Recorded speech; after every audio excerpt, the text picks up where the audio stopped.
Raise some Cain. You gotta raise some Cain.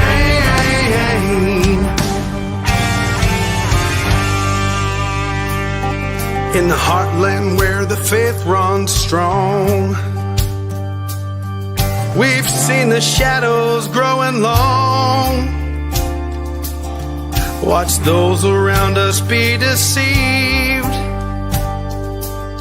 Yeah, the fight is at our doors, no matter who we believe.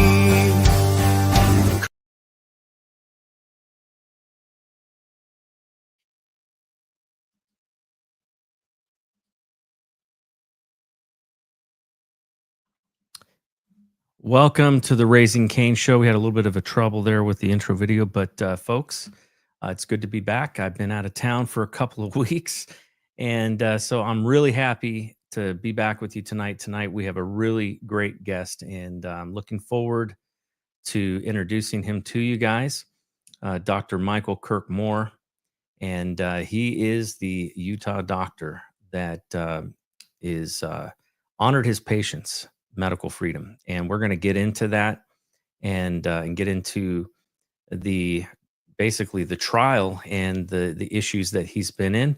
But before we do, like I always do, we're going to run our commercial break now and do that and get it out of the way, so that way we can have a great conversation without any interruptions. So we'll be right back after a quick break. It says, I woke up this morning and looked out the door to a country I don't recognize. They put masks on our face to hide our pain, and there's no fire in most people's eyes. And it's still true today. It's still true today that they've tried to destroy the American spirit. And in some instances, they've done a dadgum good job. But in other instances, they have lit an inferno in some people. And we right now are gathering some of those people that are on freaking fire to save this country.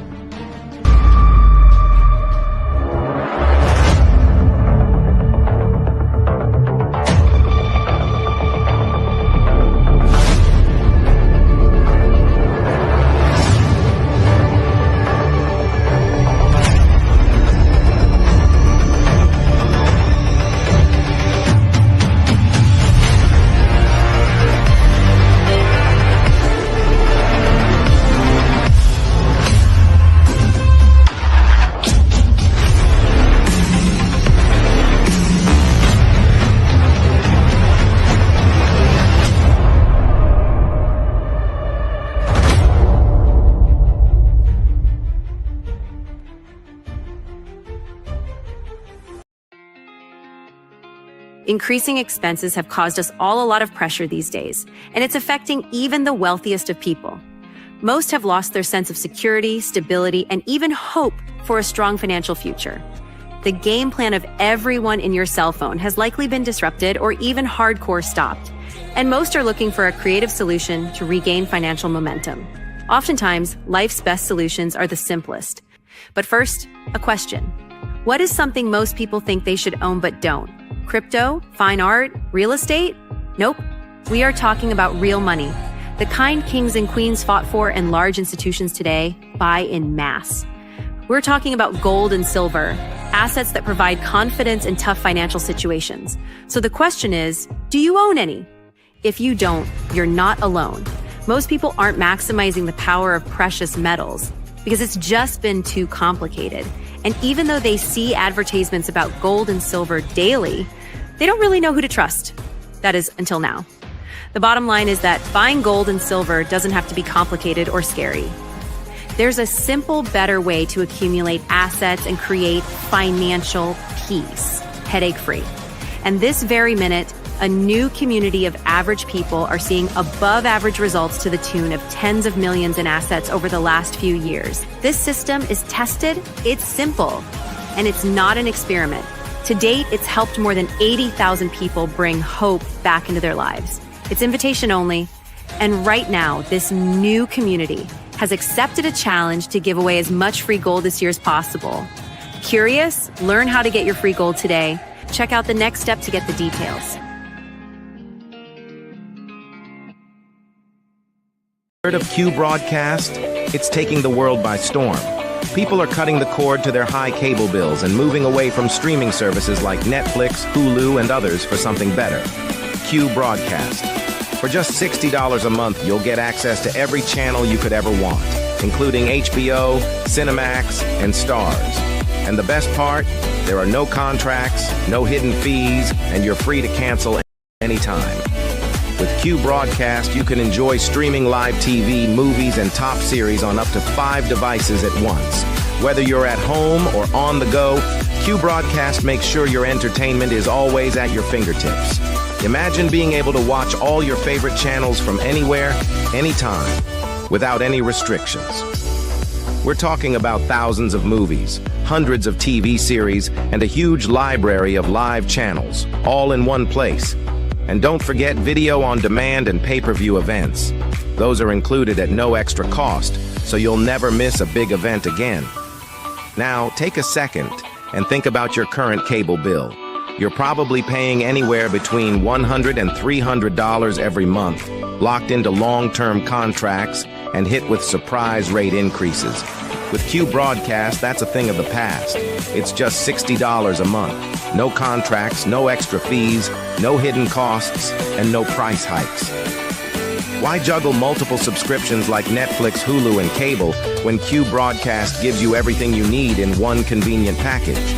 People everywhere are switching to Q Broadcast, saving money and getting more content than ever before.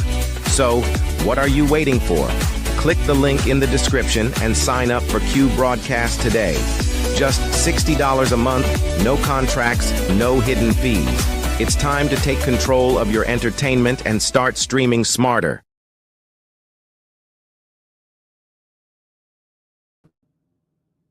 Welcome back to the Raising Cain Show. And tonight we're diving into a case that was never about crime, but about control versus choice. Dr. Michael Moore, a Utah doctor, honored his patients' medical freedom when government mandates left them no options. For that, prosecutors tried to put him behind bars.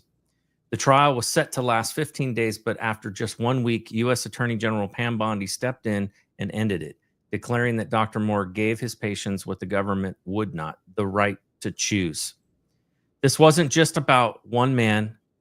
It was about protecting the American people. It was about freedom, justice, and the limits of government power. So, folks, please welcome me please join me in welcoming Dr. Michael Kirk Moore. Dr. Moore, thank you so much for joining the show tonight. Well, hi, Nate. Thanks for having me, man. So I guess probably the best place to start is tell us a little bit about your story for those that are joining the show tonight that have never heard it. And, there's always a lot of stuff going on in the media, and sometimes people may not have heard your story. But if you would give us a little bit of the backstory. Well, I mean, look, I'm a plastic surgeon. I don't typically do a lot of primary care stuff. I was a flight surgeon in the Navy. I moonlighted in hospitals for about 8 years, even during my training. So I have a lot of primary care experience. When I first saw everything that was happening with COVID in early 2020, I was just like, I think anybody else. I was nervous, scared, worried. I'm raising 2 kids by myself. Things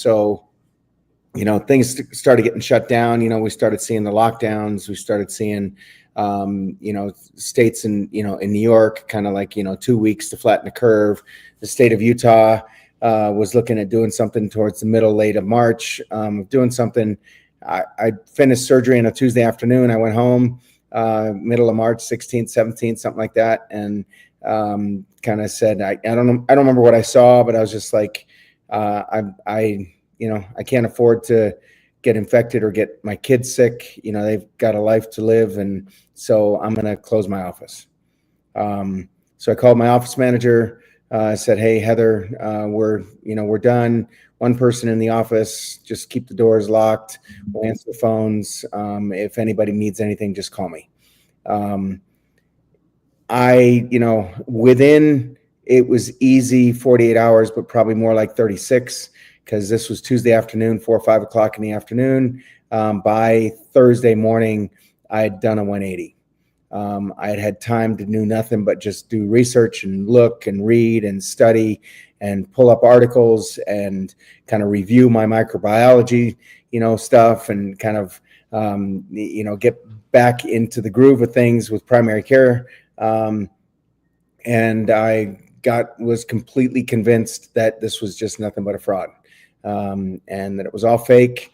That there was no pandemic, there was no epidemic, there was nothing out there that was damaging and hurting people. These were all flu-like symptoms, and it was all a narrative that everybody was trying to do just to scare people. I've been a physician at that point, 2020. I'd been a physician for 27 years. And I had never, ever been told that don't treat anybody for the symptoms that they're coming into your office. Just let them get worse. And then send them to the hospital. We'll intubate them. We'll give them, all kinds of medications according to a protocol, and we'll kill them. And then we solve the problem. So that was the first flag to me, was there is no treatment. And I kind of raised the flag. I raised my own flag and said, BS, there is a treatment. I think for me, the biggest warning sign was when I saw that the government, the media, the drug companies, the hospitals, they were all singing the same tune, all holding hands, singing Kumbaya, as if they were all, it was like I'd never seen such cooperation.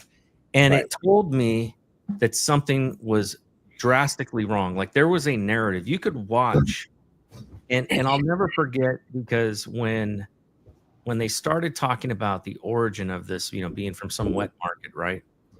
There was an article, it was in the Lancet Journal, and it showed there was two guys that were both, I think they were like viral geneticists or something like that. And I read their paper, but they were, it was published in the Lancet Journal, which is a well-known journal. And Right. They basically had looked at the virus, and they said, there's no way that this thing, came from a wet market. There's no way it possible that it could have evolved. It would take over 1,000 years, for something like that to evolve, because it had MERS, it had SARS, it had HIV, different pieces of all of those things in its genetics. And so I didn't even say anything. I just published. All I did was I put on Twitter that, and I just said, this is interesting. You guys should read this.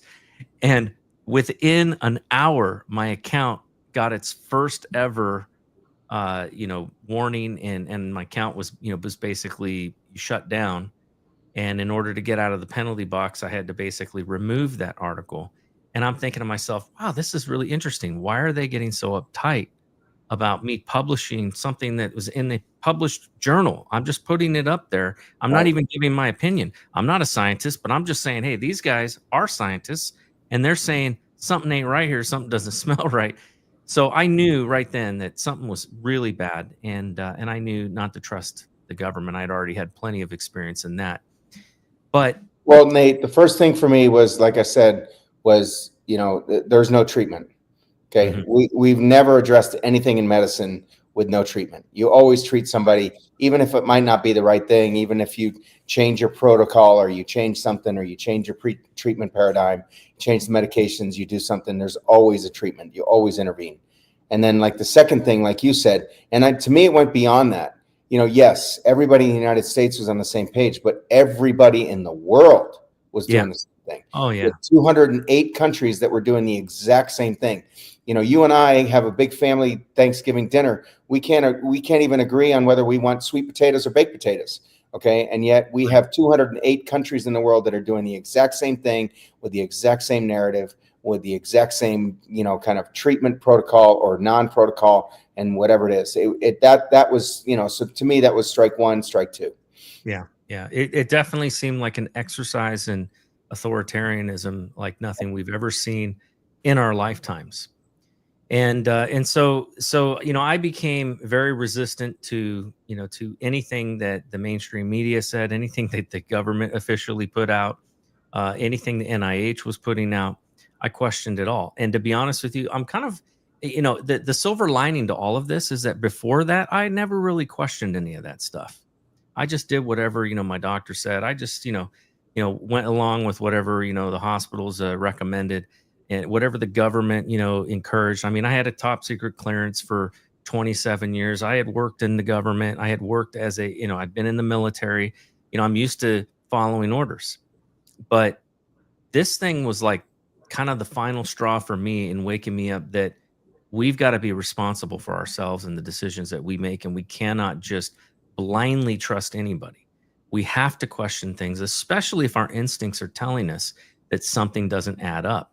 So let's dig in a little bit more into your situation. So the federal government basically came after you, and they accused you of falsifying vaccine cards, discarding doses, and honoring parents' requests for saline for their children. Tell me about that, and let's talk about that for a minute, because first of all, there's the accusation that they made. What of what they accused you of was true, and but where you had to make a tough choice because you believed in doing the right thing, and what did they accuse you of that was absolutely false? Well, so I'm going to take a little bit of a step back here, Nate. Sure. So like I told you, the first two strikes for me were, no treatment, and then everybody in the world is doing the exact same thing. The third treatment is, like we're never going to get back to a normal life until we get a vaccine in our arms. Okay, so we're going to have 8.4 billion people get a vaccine and it stuck in their arm that has been developed in less than 9 months. Okay, mm-hmm. Prior to that, all vaccines take 10 to 12 years. It's a lot of research and development. It's a lot of testing. You have to go through a process. When you start talking about the PrEP Act of 2005, you start talking about emergency use authorization. You can bypass all of that. Vladimir Zelenko, Michael Yeadon, and Lee Merritt and everybody else were out there talking about like how this was a bioweapon. Okay. Early, and I was just like, I remember thinking to myself, okay, I hope you guys have security because that's a big accusation. So I was, I was just really worried about, all of that. So that was the third strike for me was, getting a needle in everybody's arm. 8.4 billion people in this world need a needle in everybody's arm in order to contribute to society. But I was also ready to let that go. I was, I had treated probably 800 to 1,000 people for COVID. I never had anybody go to the hospital. I actually took people out of hospitals and saved their lives. I never had, not one of my patients died. And I was using protocols from other people, Vladimir Zelenko, hydroxychloroquine, azithromycin, vitamin C, vitamin D, zinc, all that stuff. Okay. Ivermectin came out for me a little bit later. I know a lot of people were using it earlier. And then I started using it. So, when the vaccine starts becoming kind of top of mind, I guess in early or late 2020, gets approved on I think it was December 20th of 2020. I was happy to tell everybody, hey, just don't take it. You don't need it. It's not going to help you. And so all of my patients that I treated, up front were okay with that. And then 2021 comes around and all of a sudden the Trump vaccine that nobody's going to take becomes the Biden vaccine that becomes the next best thing to sliced bread. And so then they start demanding that people take it. Then they start the mandates, and that's when the kids were coming to me or families were coming to me about their kids going to school, going to college. And all these people were mandating it. You had to get it in order to get on an airplane. You had to get it to travel. You had to, all kinds of stuff. Right. And so at that point, I just kind of said, okay, well, I've got to do something. So I called the Utah Health Department and I signed up to become a vaccine clinic, and knowing full well that I was never going to give this vaccine. I wasn't advertising. I wasn't telling people about it, but it was just patients of mine that knew what it was that we were doing. And so the extension of me pre-treating or, treating people early for COVID and everything, all these same people that were coming to me and all their friends, family, people that they would talk to, started doing that. And so I my first thing was kids. Okay. My daughter was going to college. There is no way that I'm going to give her this shot. And so I got her a card. She went off to Arizona State. And then next thing you know, it just became a snowball effect, and everybody kind of started doing this. Probably treated, 3,000 to 4,000 people. At first I was just people just coming into the office. I was just giving them cards. I wasn't scheduling appointments. They were texting me, they were emailing me, they were calling me. I would just send a message in and, to my office and say, hey, so-and-so is coming in with 4 family members. This is their name and date of birth, give them a card. So they would come in and do that. Later, we got a little bit more organized. I actually put them down. They would come in. And then at one point, some of the people were saying, hey, Dr. Moore, you're doing a really nice service for us. How can we pay you? I'm like, I don't need to get paid. I'm not doing anything. I'm just giving you a card. They said, well, how can we help? And I said, you know what? There's a nonprofit organization that is trying to pass laws here in the state of Utah to, protect medical freedom. How about you guys donate, to this organization? So late 21, I started asking people to just donate to this organization. And I did that for about a year and a half. I finished my vaccine program in about September, October of 2022. And then the federal government came in January of 23 with about 10 or 11 officers, walked into my office, served a search warrant on us from my phone and my office manager's phone, just trying to get our communication back and forth. That's probably when I knew, that we were in trouble. I had no clue prior to that. They accused me of fraud, conspiracy to, commit fraud because it was more than one person, and counterfeiting because I was, reportedly counterfeiting, these COVID cards. It's interesting, your story. There are a lot of people, especially those that are proponents of the COVID vaccine, that would say, well, this guy broke the law. He should go to jail. And I would remind those people that there were many people in Germany who broke the law to hide Jews in their home that were, basically being sent to the death camps and to the work camps. And so there is a place for, and I would say there is a moral obligation when we know that there is something that is being done that is wrong. There is a moral obligation that we have to do the right thing. Now, you as a doctor, right, you've taken the Hippocratic Oath, to do no harm. And that is something that I find, is interesting because there's a lot of doctors that probably suspected, maybe even knew that these vaccines were dangerous, but they did not give informed consent to the people who they gave them to. They went along with whatever the government said because they were afraid of the American Medical Association, taking their licenses or whatever, which I believe is, the AMA, I think, is a big part of the problem. But there was so much that happened that just, to me, not to mention what happened in the military, which is just disgusting. And the fact that nobody has gone to jail for violating the laws that were even in place then, in forcing, soldiers basically to be guinea pigs. And then you had, all of these employees that were fired from their jobs, including doctors and nurses that worked in hospitals who had already contracted, the disease and had gotten through it and had, great immunity from that. But they told them, oh, you need to get, vaccinated with this experimental vaccine or you're going to, you can no longer work here, even though they had placed their lives at risk, for those first, months when COVID was hitting. Is there something in you that drove you to make a decision towards civil disobedience? What was I guess the underlying, thing in you that drove you to that decision? Well, first of all, I've never been like a Hippocratic Oath kind of person. I took the Hippocratic Oath, don't get me wrong. But it's not something that drove me in my medical practice, for the last 25 years. Okay. Or 25 plus 7. So 32 years.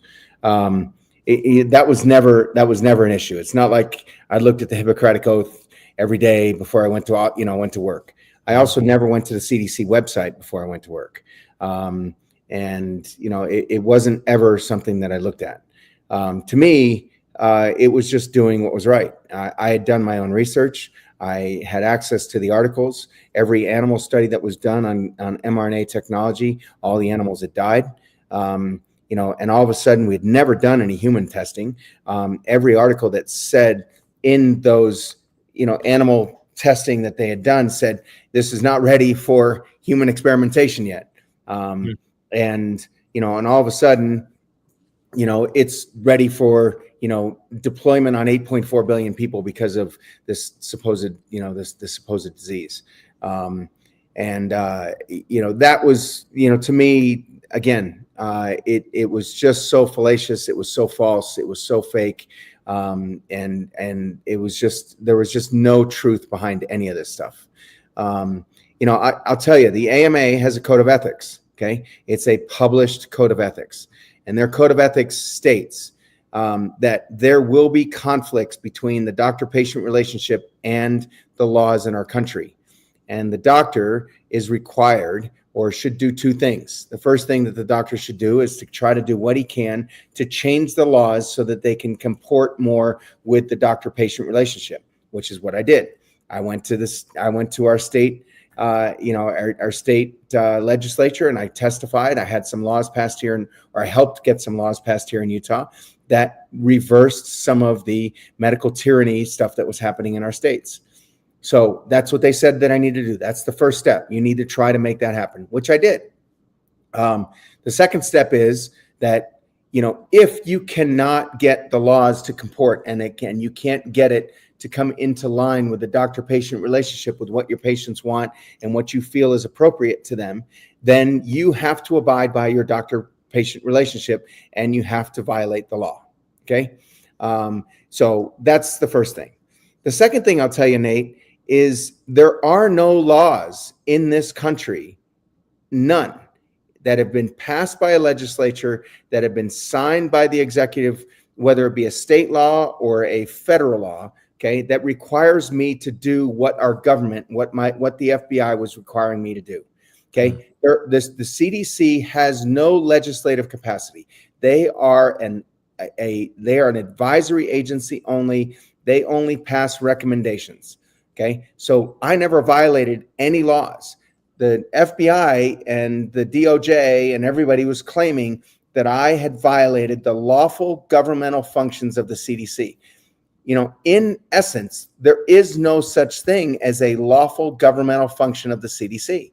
Okay, they do not have any lawful governmental functions. They are a recommendation. They send out recommendations only. They're an advisory agency.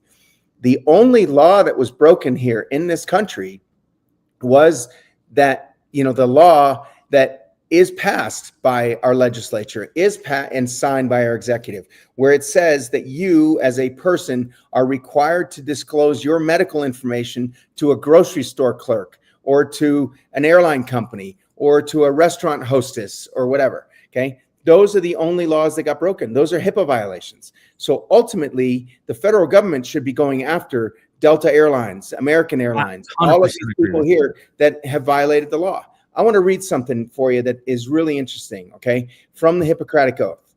With regard to healing the sick, I will devise and order for them the best diet according to my judgment and means, and I will take care that they suffer no hurt or damage. Nor shall any man's entreaty prevail upon me to administer poison to anyone, and neither will I counsel any man to do so. That is the Hippocratic Oath. Okay. So everybody, every physician, every doctor, every practitioner in this country violated that. Okay. Violated their Hippocratic Oath and violated everything that comes to informed consent.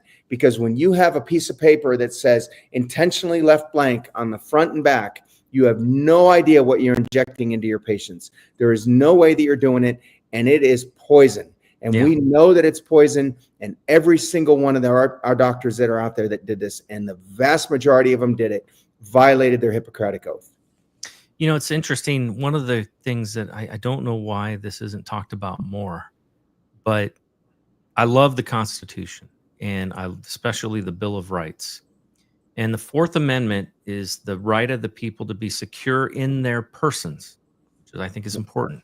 Houses, papers, and effects against unreasonable searches and seizure shall not be violated, and no warrants shall issue but upon probable cause, supported by oath or affirmation, and particularly describing the place to be searched and the persons or things to be seized. Yet the government felt that it was perfectly okay for them to essentially order bosses to search and, basically people's own, their own private medical records, which they had no business to even be able to see. It was none of their business. Right. And then on top of that, to make matters worse, the government, in the case of the military and in the case of federal employees, and I would say contractors as well, they utilized coercion to essentially force these people to get vaccines. Which what greater invasion of your person is there than sticking a needle in you against your will? Right. I mean, how do these people square with that? I don't understand. And then to make matters worse is today we know far more than what we knew back then. And there's been a ton of research that's been done. And yet still to this day, there are people who are still pushing, these vaccines, these mRNA vaccines, which actually aren't vaccines. They're actually gene editing, right? They're gene modifying agents. That's right. Yep. So, and the patents that Pfizer has on it are not vaccine patents. That's right. The most recent ones, the original ones that they had back in 2020, are not vaccine patents. What do you see as kind of where the problem is today, and first of all, I want to go back real quick to your story about what happened to you in the court system. So they were trying to put you away for what, 15 years or something like that? Well, it started with 15. In January of 25, they added a charge of evidence tampering and destruction of government property, which added another 20 years to my sentence potentially. So 35 years was my max sentence. Jeez. Thank God. Thank God that Pam Bondi saw the wisdom of ending that. Now, what happened? So when did you first kind of, catch wind that things might change for you? And how did you find out about it? How did that come to your knowledge of that this case was going to get dropped? Well, I didn't find out about that until, 5 days into trial. We had a lot of publicity. They'd done everything that they could to muzzle me. They had, taken away any opportunity that I had to get any of my patients to come in and testify as to the reasons why they came to see me as opposed to going to see somebody else. They classified that under a necessity defense. They said I could not use that. I could not essentially couldn't even talk about COVID. I couldn't talk about the complications. I couldn't bring in any expert witnesses that would talk about the complications of COVID, in spite of the fact that we have 4,000 studies now that show all of the damages that the COVID vaccine is causing to people. I couldn't bring in any of my patients, like I said, and then I also couldn't bring in any vaccine injured patients that would testify to the effect of boy, they wish they could have come to me as opposed to kind of going to somebody else. So they had basically just muzzled me, cut me off at the knees. They did everything they could, to do that. They threw me in jail for 34 days when they didn't throw anybody else in jail that had done the exact same thing with violation of their pretrial restrictions. So they were targeting me. They were trying to, kind of purposely damage my reputation, damage me, and only me, and to prove a point that, look, if you as a doctor or if you as somebody else wants to do this or another clinician wants to do this, this is what's going to happen to you. So just beware. That's what they're trying to do. Where did this mostly come from? Was this the judge? Was this the FBI? Was it the the Department of Justice? I mean, where was the bulk of? So this all started under the Department of Justice. My magistrate judge did not like me, and he decided to kind of like really just be super strict in the interpretation of the laws and everything else that were out there. My trial judge kind of was the one judge that got me out of jail both times that I got thrown in jail. But he also ruled that I couldn't use the necessity defense. The prosecution, a couple of weeks before trial, filed 4 more motions to make sure that I wasn't going to be able to speak about anything. Essentially, basically saying, fraud in our country, fraud requires intent. Okay. Mm-hmm. So they had to prove, at least according to the, according to the fraud statutes, the 641, 642, 18 U.S. Code 641, 642, and 371, that I had defrauded the government. One that's, we'll get into that a little bit more, but they had to prove that I had the intent to do that. That wasn't my intent. My intent was specifically and only to take care of my patients. That's it. That's all I wanted to do, was just take care of my patients to the best of my ability. I was not going to poison them. And that's really what it comes down to. But they like I said, they muzzled me. And the judge, even though he hadn't ruled on those final 4 motions, kind of was leaning towards that. The week of our trial, we had 2 days of jury selection. The prosecution accused us of jury tampering by having a rally on the steps of the federal courthouse. Okay, that's wow. Jury tampering. The judge cut them off and said, "Hey, I think there's something called the First Amendment in our country, and those people had a right to be out there."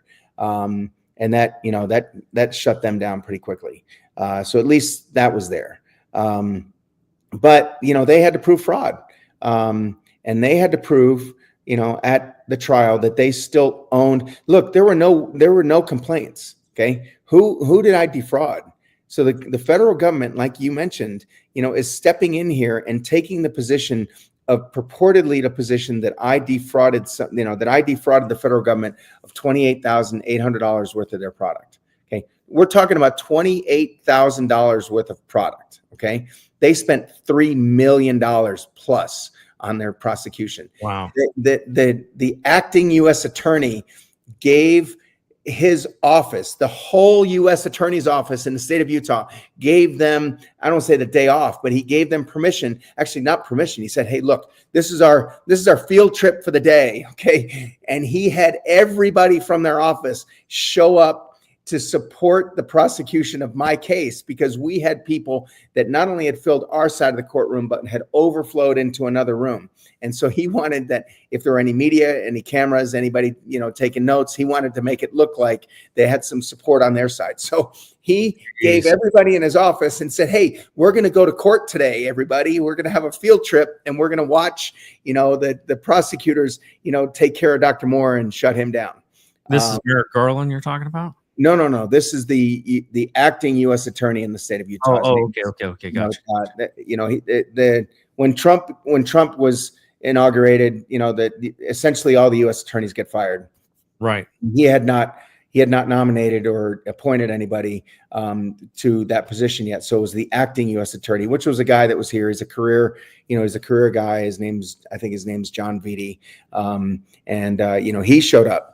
Along with everybody in the office. It was kind of funny, it was like a show of solidarity from the federal government. We got to is what it is, right? Exactly.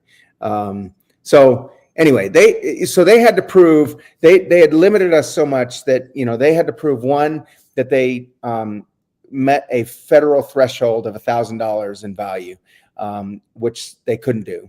The only document that they presented as evidence was where they claimed that the vaccine was worth a penny. So it was, 2,270 doses at a penny a dose was $22.70. Okay. So they had a federal contract between the DOD that they brought the head of BARDA in. Okay. This guy by the name of Gary Disbrow, and they brought him in to testify, but they didn't want to present the contract that he says that he negotiated, okay, on behalf of the federal government with Pfizer and everybody else, but they couldn't put that in to evidence because it was going to prove probably that all of this stuff had done pre-COVID. You know, the dates probably on the contract were probably 2019, 2018, something like that, because there's no way that they did, you know how the government works, right? I mean, there's no way they did this in 6 months from, you know, April to, you know, December. Which that leads into all kinds of questions about how did they have a vaccine already, or how did they know, you know, how did they have COVID, you know, why were they selling COVID? Why were they selling COVID packs in 2017? You know, to McKesson or whatever the company was that had it. Yeah. So anyway, so they had to prove that, and then the second thing they had to prove is they had to prove that they still owned the product when it was sitting in my freezer in my office. They were trying to claim that even though they bought the product, so here's what really happened. Okay, the DoD, they developed this vaccine. It was a Department of Defense manufactured product, and then essentially what they did is they paid Pfizer. It's a bioweapon. It was a biological countermeasure is what it's determined as. So essentially what they did is they paid Pfizer, Moderna, and J&J and everybody to slap their label on this. They delivered it to them. And then what happened was that then Pfizer and Moderna on these, they would then hire it out to another company to deliver it to my office. Okay. Well, in the process of hiring that out, they also abdicated and gave away all the authority to that company. Okay. Whether it was FedEx or UPS or McKesson or whatever, that if something happened to that product, their company was responsible for replacing it. But then what they were trying to show in court was all of a sudden when it gets delivered to my office, they own it again. So they give it to McKesson. McKesson gives it to FedEx. FedEx delivers it to my office, but that's still a federal government product. Okay, so they were really struggling with showing ownership of that, even though you're not a federal employee. Correct. I mean, all I did was, and not only that, I never contacted the CDC.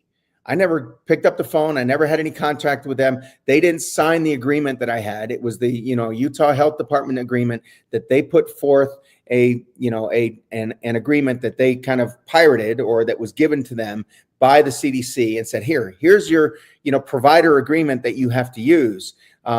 But nobody signed it, so it's not a contract. Okay, it was just all I did was fill out the information. Actually, I didn't even fill it out. My office manager did, and then she stamped my name to it. And then she lied to the court that it wasn't a stamp, but you could see that it was a stamp. The signature was all sideways, and there was a line going across the bottom. You know how when you have those stamped signatures, you can sometimes see the little square, the rectangle that goes around the signature. You could see that on there, and it was sideways. It was not on the line. Typically, if I'm going to sign a contract, I'm going to sign where it says signature. But anyway, so they were struggling with kind of proving their case. At least that's what I felt by the end of the week. And then Saturday morning, I get a phone call from my attorney, 8:35 in the morning, says, hey, put your phone on speakerphone. And she tells me I just got a call from the prosecutors and Attorney General Bondi is going to dismiss your case. Wow. And was somebody advocating for you to Bondi's office? Do you know, or how did this happen? Or did they just see it was such a bad case that we're going to lose so much money that they said that we got to make this go away?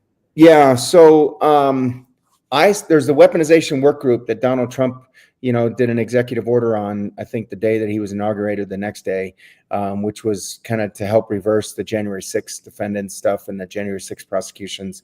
But there was a phrase in that talked about and other cases that show evidence of, lawfare or illegal, persecution of people that have not really done anything wrong.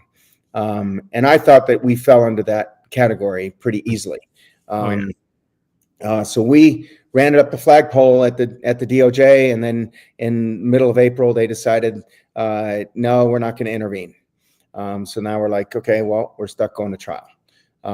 During that week of trial, we had a rally on Monday morning. We had Ed Zoll was there from the Died Suddenly company that put that movie out called Died Suddenly with Matt Scow. and he was taking notes, and he published an article online middle of the week, Wednesday or Thursday. That article got picked up by Marjorie Taylor Greene, by Thomas Massey, Senator Mike Lee, and they made a big stink about it. And I think that is, and you know, Pam Bondi says that was what kind of stimulated her. She said she didn't know anything about it. I know through friends, through people that I've met through this whole process, that the people that were supposed to be on this weaponization work group, that were supposed to be the attorneys that were in these groups, you know, that were kind of assigned to this, you know, if you look at it, Pam Bondi, when she got sworn in, she determined what the composition of this weaponization work group was going to be. And the attorneys, some of the attorneys that were on that committee never knew about my case.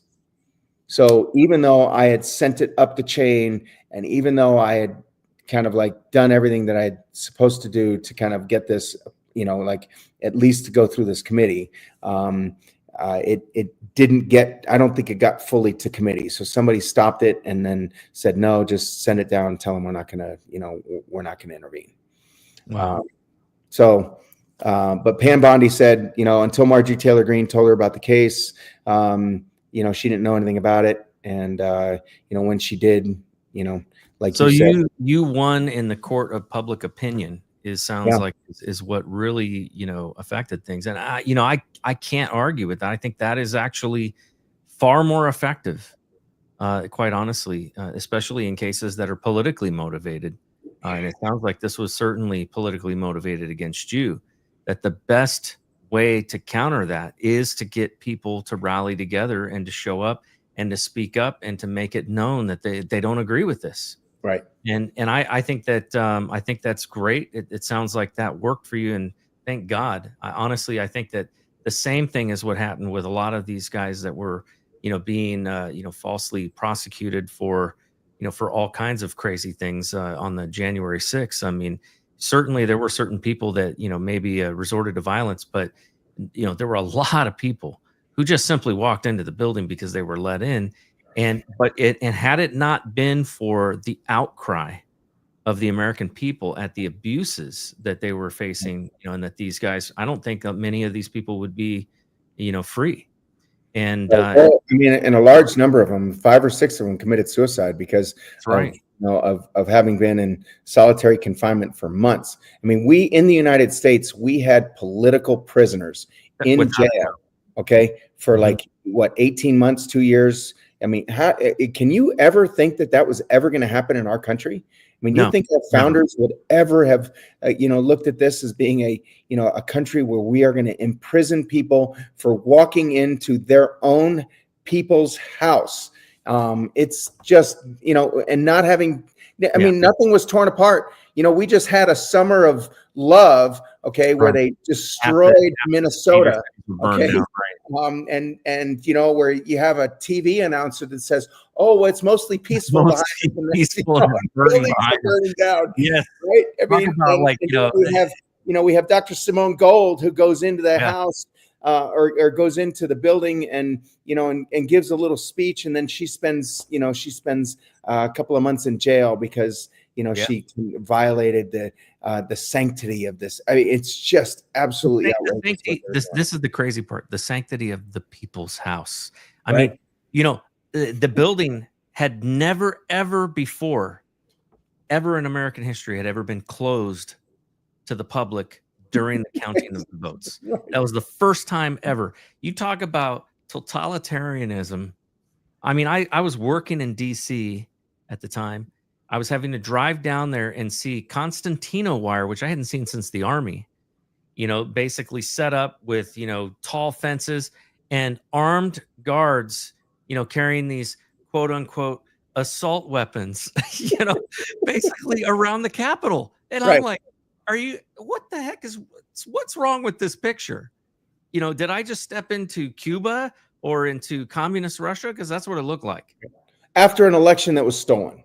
Nobody wants to talk about it, but it was absolutely stolen. You look at the numbers and the statistics, and you look at everything out there. You had states where there were more votes than there were people registered to vote.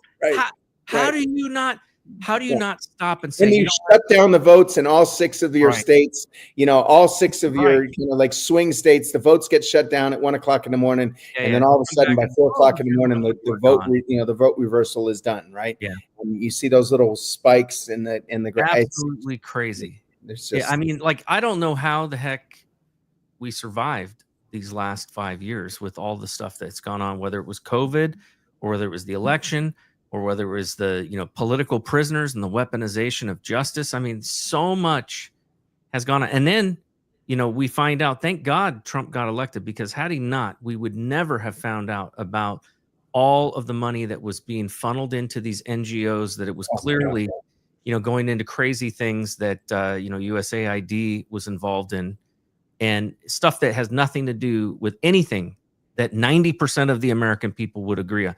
I mean, circumcisions in Mozambique, what the hell? So, we were involved in pushing, a lot of this, woke crap around the world too. And it was being Right. funded by our own tax dollars. Right. Whatever happened, to, I'm trying to remember the law that was passed that basically forbids, the U.S. American taxpayers' dollars being, funded for political activities. But that's what was going on. Right. Right. Crazy. Well, I mean, they skirted that by giving billions of dollars to USAID as a non-governmental organization that was supposedly out there kind of, pushing democratic values and everything else. But essentially it was just a money laundering operation. Absolutely. And then it turned around that it went to some of the organizations that it was coming right back into the Democratic purses to fund their elections. And then more. Come to find out, it wasn't just USAID. I mean, you had NIH sending money to China so that they could develop some of this, crazy stuff that was going on in Wuhan. Right. And open up all the biolabs in Russia and everything else. And they've forgotten about all of that stuff. And that was part of the reason why, Vladimir, Ukraine, all the labs Putin, why Putin went into Ukraine, because he's like, hey, the Americans are in here and they have all these biological labs. I don't know what's going to go on. And I don't know that anybody else will do anything differently. On that note, and I don't want to sidetrack too far off the reservation here, but this is fascinating because it ties in directly what you're just talking about. So, I have had my own company in cybersecurity, and I had somebody reach out to me and they were like, hey, I'm bidding on this contract. Or I think they did some work where they were doing some of the grant proposal for a company. And they said that company, did not have cybersecurity expertise. And so they were recommending, me, and he sent me over an RFP, request for proposal. Actually, I think it was just an RFI. So it hadn't gone to proposal yet, but they were just gathering information. And an RFI is really where you, in the contracting world, that's where you want to get involved, because you can kind of shape the contract. And so I got given this RFI, and there was a section in there for cybersecurity. And so that's what I was looking at, and I'm reading through this thing, and it was funded through the national, or it was the Non-Proliferation and Disarmament Fund, which in and of itself was kind of interesting because I didn't even know there was such an organization. But apparently they operate outside of the Constitution, and this is actually stated in the RFI that they have zero-day funding, meaning they don't have to account for their money year after year. Like most organizations, if they don't spend their money, they got to, basically goes back. Their money, they have it every year. They get their budget increase and they can spend it on whatever they want. It says they're not accountable to Congress on it. All of this is written into this RFI, and I'm going, who the hell is this organization? And then guess what they were doing? What the RFI was about was they were looking to build biological laboratories for studying, and I'm trying to remember the term, but it was like there was H something. It was basically like highly contagious diseases and that sort of thing, but in Chile, not in the United States, in Chile. And it said, and the reason there was a cyber thing is they were looking to network all of these labs together. And in this thing, they wanted a rapid decommissioning of the lab, like where basically the whole damn thing could, be burned and destroyed very quickly. This was all in the RFI. Wow. And it said there that the idea behind this was that they wanted something that was successful. This was going to be the pilot, the proof of concept, so that they could repeat this with other partners around the world. So this came about right after Russia invaded the Ukraine and shut down all of those bioweapons labs. Which what was her name? Victoria Nuland basically admitted to, under oath. So the thing is that, our government has been doing this stuff around the world, has been basically, we have laws in this country that forbid, doing some of the things that have been being done in these labs. So the way that they do is they just offshore it. They put it in other countries, Right. Well, they fund it through a third-party organization. That's right. Like USAID or what's that organization that they did through EcoHealth Alliance was another one. Alliance, right? Yeah. And they just, that's how they get around it. That's how they, that's how Fauci did all this. Yep. And he funded it outside of all of that by funding it through a third-party organization, and then allowed them to kind of administer the here's $4 billion, you guys do it as what you want. But then he picks up his burner phone and he calls them up and says, this is what you're going to do with that money. So it really is crazy. What blows my mind is the amounts of money that was going into this this RFI. I mean, like, it was just unbelievable. And this is in a foreign country. This is nothing to benefit Americans. Right.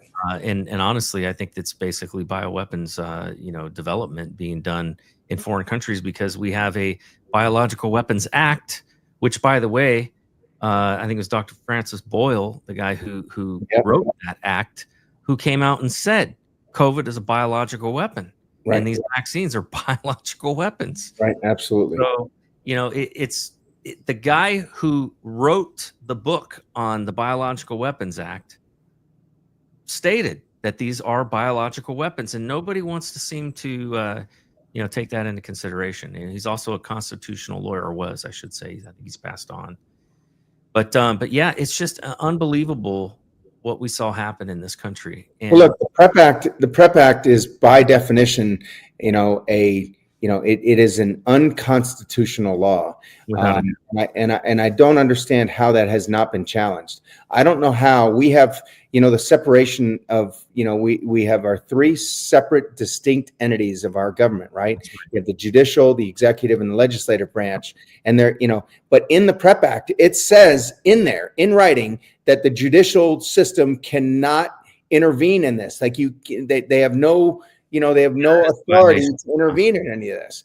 And I would also argue that it's a violation, too, of states' rights, because nowhere in the Constitution does it say that the federal government has the right to tell what states have to do in regards to health policy. Right. Well, look, and that goes back, though, to, states' autonomy. And it goes back to what I was saying before, okay, where our states need to kind of go by the 10th Amendment, and they need to realize that, the federal government doesn't have the ability to do all of the stuff that they claim that they can do. And our states, unfortunately, just like our health organizations, have kind of abdicated that responsibility to the federal government. Yeah, anything that the CDC says is now edict, and it's a mandate, and you have to do how it. The child vaccine schedule, comes right, about. exactly. They just go by whatever the CDC says. Right. And it turns out, that, look, there has to be investigations into why we have seen so many more diseases affecting children that never affected children before. Why we're seeing so many more autoimmune disorders affecting children that never affected them, in previous years. It's like, granted, correlation doesn't necessarily mean causation, but it does. When you see enough smoke, it means there's a fire, and you need to investigate it. The Amish don't have the same problems that we do, and they don't vaccinate. Okay. Paul Thomas is a pediatrician who lost his license because the state asked him to produce the data out of his clinic, and he did that. And the data out of his clinic showed that his unvaccinated patients had like 1/10 of the medical problems that the vaccinated patients had. So they emergently, kind of convened, and they removed his medical license. Look, they did, and they do this all over, and they do it everywhere. Our system right now is built to winning. It's not built to finding the truth or justice or anything. What they did to me is they wanted to ruin me. Okay. Yeah. And it didn't matter to them whether they're finding out the truth or whether they're seeking justice. They were trying to ruin me. And that's what they're doing. They take one guy. There's no way that one person here can fight against the federal government. I mean, I spent almost $1 million of my own money. I lost 2/3 of my business volume for 3 years. Okay. I'm broke. I'm barely surviving, and they do it on purpose. Like I said, they spent $3 million over $28,000 in fraud. If they would have come to me and they would have said, hey, we think you defrauded us of 28 grand. Can you give us our money back and we'll go away? I probably would have done that, even though I didn't take any money. I didn't have anybody pay me anything. I didn't take any. I could have charged everybody $50, literally charged them $50 for an office visit fee, and still not have violated any laws. Okay. I didn't charge anybody anything. I made no money. I mean, I think I probably had a couple people that came in and brought us lunch. They brought us Subway sandwiches or something for the 5 or 6 people that work for me. Here, thanks for everything that you're doing. But I made no money. And then on top of that, I lost money. I have, 2 full days where I have people, nothing but vaccines on my schedule. Okay. I mean, I'm treating 45 to 60 people a week. Okay. For doing this. And I'm not getting any reimbursement for it. Okay. It's costing me money to do this. And yet they come after me and they want to fine me $360,000 to $720,000. They want to, ruin me financially. I had to hire an attorney for my business and for me personally. Okay. Yep. So it was double expensed, right? On everything. I understand that. I went through that with my whistleblowing case, and to me, to be honest with you, the same reason that they raided me for basically not violating the law, that was never charged, never indicted, nothing. But they raided me, went through, basically, I ended up having to get lawyers, to basically protect me. And not only that, but also they went after my family. They tried to destroy my relationships. They tried to destroy my reputation in the community that I lived in by going in and interrogating people that knew me. They spied on me, and I wouldn't be surprised if they did the same to you, but they spied on me with warrantless searches and things like that. And I know about these things because of my background working in the intelligence community in the Defense Department. There were certain, let's just put it this way, certain signals that I know about, that I saw, and I caught them in the act of spying on me. The fact is that all this was done, I believe, to make, basically to make a statement to everybody else at the FBI: you better not blow the whistle or we will come after you. I think they did this to you because they were trying to make an example out of you, to say, you better not ever do anything like this or we will come after you. Right. Absolutely. I mean, I mentioned this earlier. I got thrown in jail twice. Okay.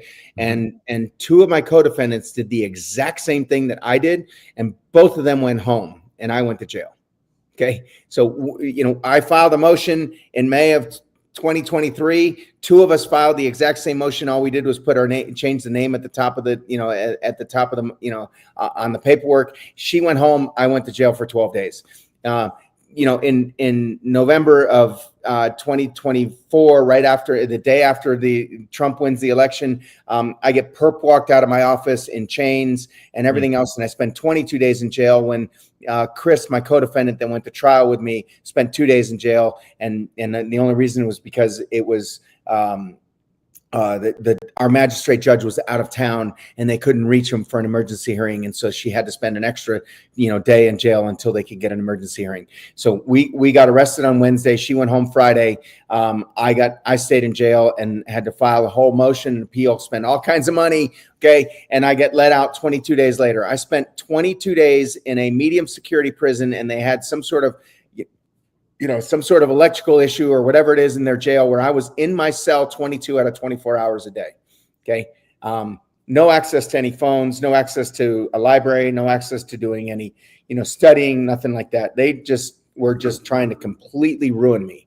I mean, how am I supposed to work and take care of my patients and operate and do everything that I normally do if I'm sitting in a jail 22 out of 24 hours? Who stood up for you? Who backed you?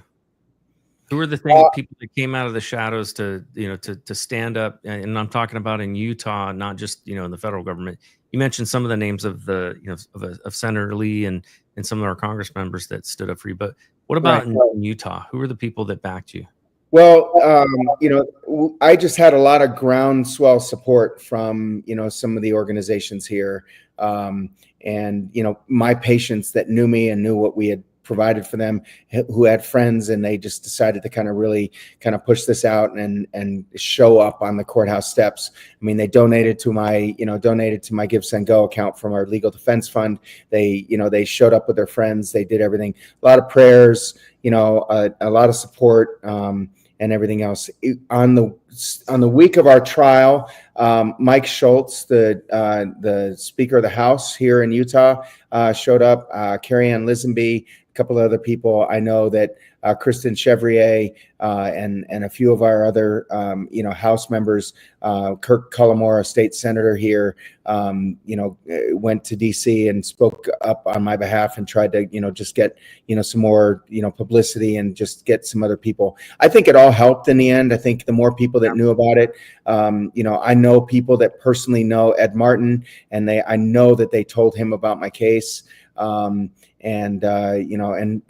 the more people that knew about it, the better. And I think in the end, it was just, there was just a lot of a lot of talking in the halls of the Department of Justice. And I think it finally reached a kind of a threshold where Pam Bondi said, "Hey, I need to do something." Well, I want to thank, we've got about the 6 people in the chat that have reposted the show as we've been doing it. We got about almost 1,600 people live watching the show. And, but Laura Docs, Jackie Rain, Mama Judy US, Tina Ray, who's an RN, Silver Bell for you, and Angie Police. Thank you, or Pacelli, sorry, for all reposting this show, this stream, because that is what gets other people to be able to see it. And I want to thank you all, for being a part of this show. And it's such an important thing. There is so much that, one can only take so much of this kind of stuff, like you mentioned about the financial losses that happen in this sort of thing. In my case, I had a very generous person who donated $200,000 to cover all of my legal fees. Had I not had that, I would have been completely screwed. And that just, it blessed me in ways that, that I can't even express, because I've got a family myself. And so I want to ask, where can people donate? You mentioned a GoFundMe. Where can people donate, to help you recover from your losses? So my family set up. My family set up in January, February of 2023. Set up a Give, Send, Go account. So it's Give, Send, Go /Fight for More. So FIGHT, the number 4, and then MOORE. We're about halfway to our goal. Like I said earlier, we spent almost $1 million. We've collected just over 500,000. So it's helped out a lot. We're just trying to kind of just break even. This is so important, because, folks, listen, if, we cannot allow those who perpetrated this lawfare against Dr. Moore to win. Their goal may not have ever been to put him in jail, but I guarantee you, at least one of their goals, which was to basically send a signal to every other doctor that is out there that you better comply and do whatever we tell you to do, whether it's right or wrong. I guarantee you, in some ways, they have won on that front. And unless we can make Dr. Moore right, and unless we can, basically make him whole, then they win. And so we've got to fight this and ensure that they did not win in any way whether it was putting him in jail or even in destroying his business and destroying his livelihood. Do you remember, Nate? Do you remember? You remember the whole Kavanaugh thing with Christine Blasey Ford? Okay, that lady got so much money in donations for false accusations against him that she retired. Okay, she got like I don't know, $3 to $5 million. Okay, that's more money than she's ever seen as a professor at whatever university, whatever college she was at. And so everybody donated to her campaign, and she made enough money from that to just often, and all of her attorneys were pro bono. I had no pro bono attorneys. I mean, they didn't charge me that much money. They did a lot more work than what they got paid for, and everything else. But, still, it's crazy where we are in our society these days. Where people put their their values on things. They'll donate money to a Christine Blasey Ford, when she had false accusations against, a very good person in our country, whether you like Kavanaugh or not. I'm not, but there's nothing in his history that ever showed that he did anything wrong. Yeah. And then on the other end of the spectrum, Chris Anderson and I, who went to court and we're, potentially going to go to jail between anywhere from 15 to 35 years, sorry. For and standing up for our patients, making no money, and not doing anything else, or struggling with collecting $500,000. I mean, I'm not complaining about it, but it's just, the notoriety and it's done on purpose, right? I mean, this whole process that's why none of us are on the mainstream media. None of us are on CNN. None of us are out there kind of posting this stuff, and nobody wants to see it because they're trying to keep this under the radar. They're trying to keep it under the radar because, half of our country, at least if they knew about this, would donate $1. Okay. Well, the biggest reason I think that the media won't touch this is because they're funded by the drug companies. Right. What was it you said? Big Pharma. I love that. It's true. Even 70% of their funding comes from Big Pharma. They all get money from Big Pharma, and until that stops, they're going to continue to own the media. This is honestly, it's part of the problem. With the media is that some of the biggest players, and by the way, it's not just the media. The number one donor for politicians is pharma. The pharmaceutical industry is they own everything. They own everything. They own medical education. They own they own the journals. There was I was just talking to Dr. Thorpe earlier today, and he was saying that here, let me pull it up because I wrote it down. Sorry.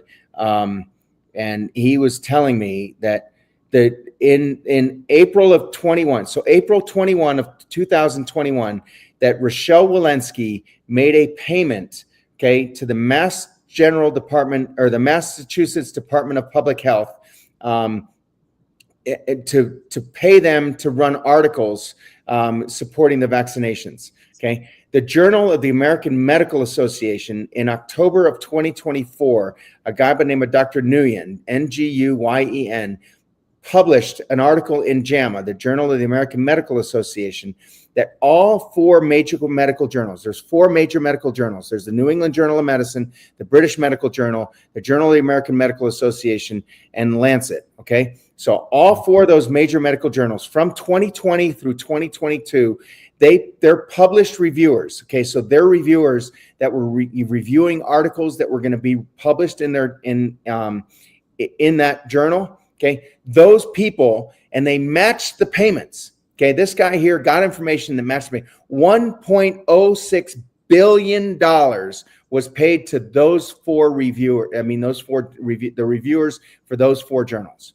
Okay. $1.06 billion was paid in those 3 years, 2020, 2021, and 2022. Okay. That's how corrupt our system is. Yeah. All right. I mean, there's an article that was published on Substack. I was just reading it today. And it's a guy by the name of Dr. Wojak, W-O-J-A-K. Medical journals are corrupt and the research is mostly junk. He goes through this. This is, he just talks about it. He has statistic after statistic after statistic in terms of all of this. And, there's 5 or 6 prior chief editors, one for the New England Journal of Medicine, two of them from New England Journal of Medicine, one from the Lancet, and two from the British Medical Journal, that all talked about that, said that at least half of the information that's published in journals these days is fraudulent. And so it's basically, it's killing humanity. We're getting false information, and the doctors think that it's true, and they follow these recommendations, and we're actually hurting humanity by doing it.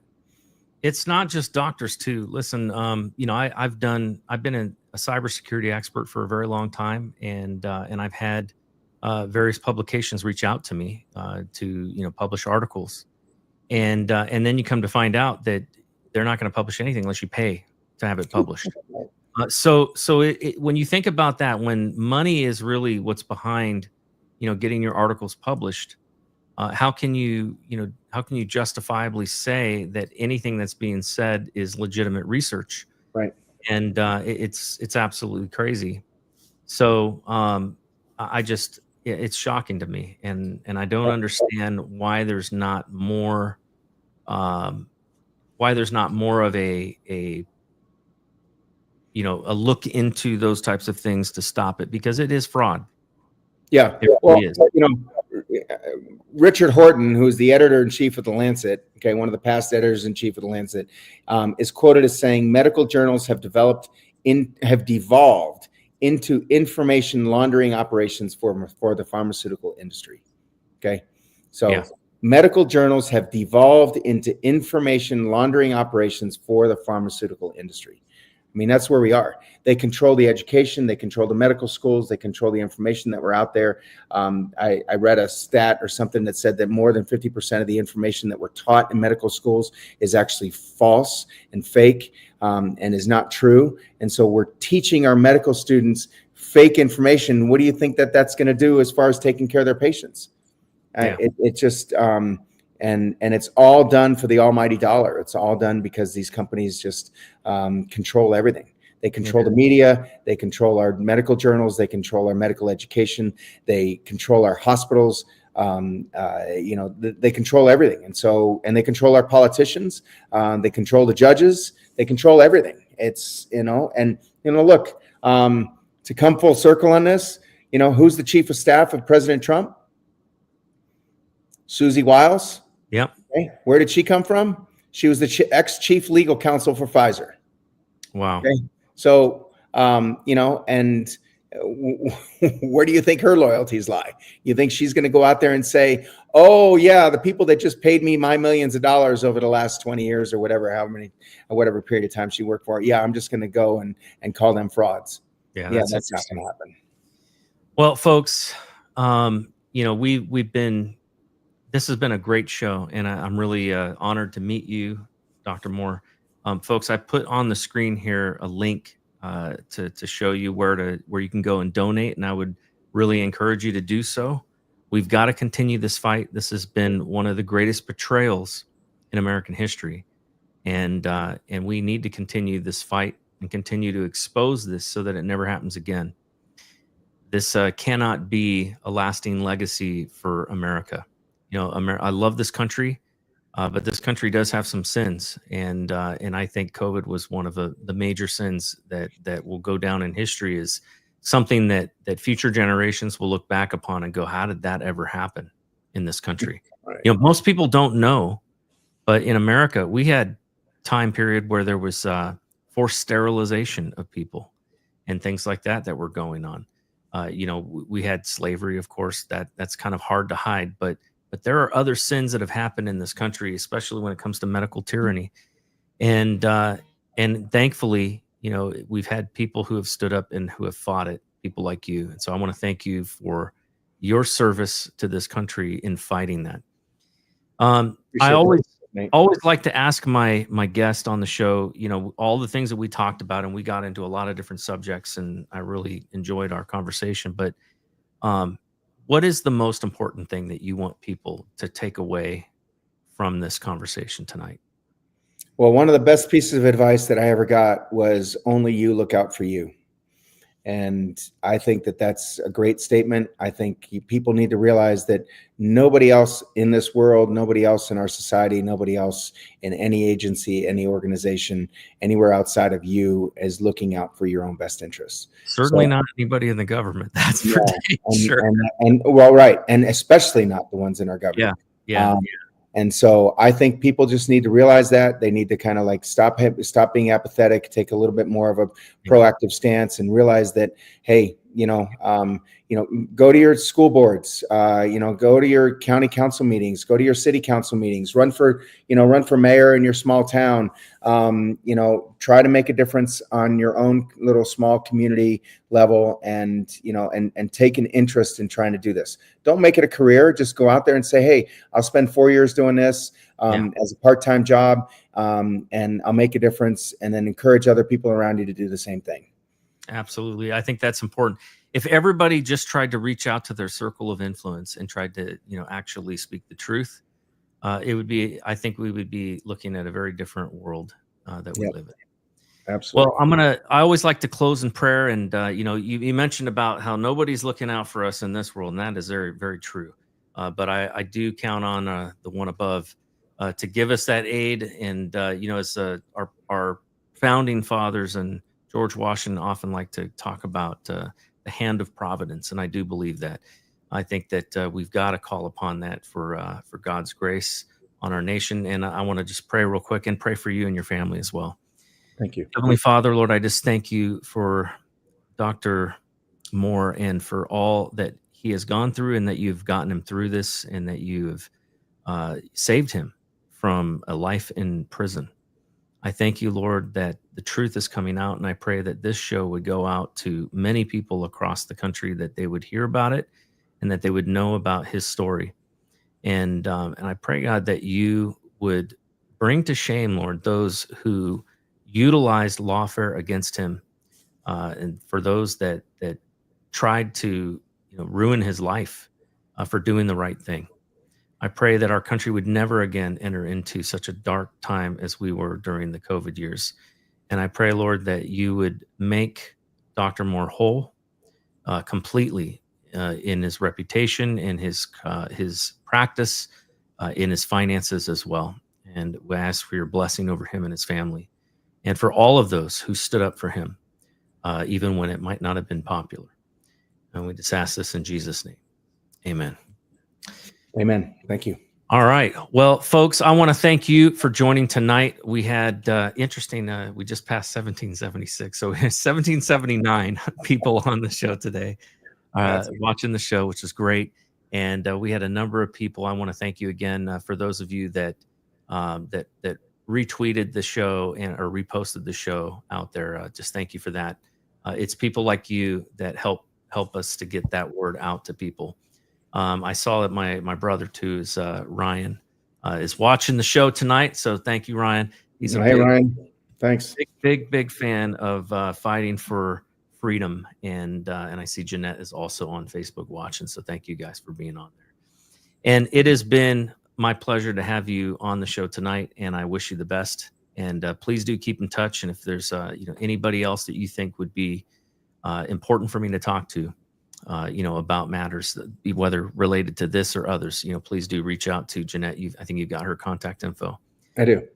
But folks, listen, we've got to stand up for our rights, because nobody else is going to do it for us. And that's the fact. That's the facts. We have to speak up. We've got to do what's right. I think it was, what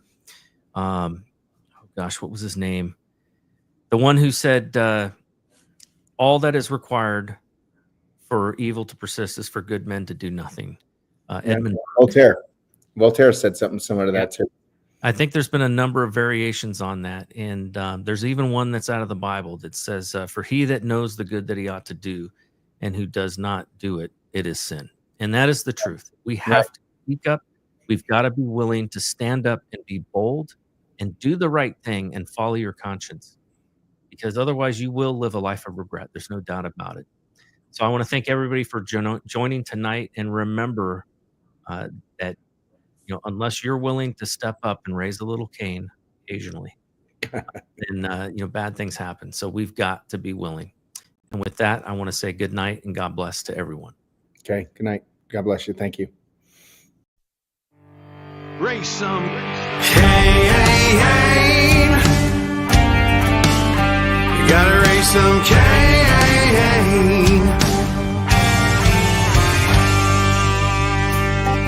In the heartland where the faith runs strong, we've seen the shadows growing long. Watch those around us be deceived. Yeah, the fight is at our doors, no matter who we believe. Corruption, lawless day and night, we'll speak the truth into the light. We'll bring the battle, heed the call, watch the whole thing fall. We gotta raise some Cain, show the lies, break some chains and make things right. Feel the power, be the change, time is now. We gotta raise some Cain.